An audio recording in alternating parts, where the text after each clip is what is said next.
I was once called inspirational for brushing my teeth. That's made me realise and think really uncomfortable about how we talk about illness. We love a positive story, don't we? We love the person who says, my diagnosis changed me for the better.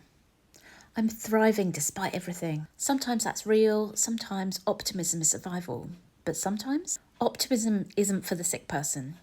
It's for everybody else. Because whether it's chronic or acute and serious, illness can be random. It can be sudden, and it can feel like the roll of a metaphorical dice. One appointment, one scan, one phone call, and then your life splits into before and after. That randomness is frightening. Because if it can happen to me, it can happen to you. So we reach for language that makes it feel safer. We reach for optimism, we reach for meaning, we reach for value.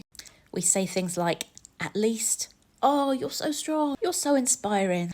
But this is the point where I want to be really honest. When I was chronically ill for over 20 years, there were days where brushing my teeth felt like climbing a mountain. And people would call me inspiring for leaving the house and just doing normal everyday things that we all do. I wasn't inspiring, I was just surviving. There's a subtle insult in there in being applauded for just doing the bare minimums to survive. It turns illness and disability into performance. It makes ordinary survival feel like a show for everybody else's comfort. Because if I'm inspiring, then my suffering is useful. It becomes digestible, less threatening. But what if illness isn't a lesson or a redemption arc?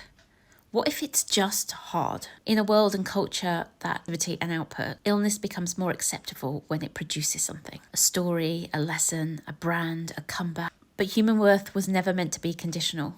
Not on productivity, not on positivity, not on being more palatable. You're allowed to be sick without being inspirational. You're allowed to be grieving without being grateful. You are allowed to survive quietly without an audience. Hope is beautiful. Science is important. And resilience is real. But they should be the tools that the person chooses, not roles they're cast into. Because sometimes the most honest thing we can say about illness is it can be random, it can be unfair, it can be very frightening, and none of that requires a silver lining.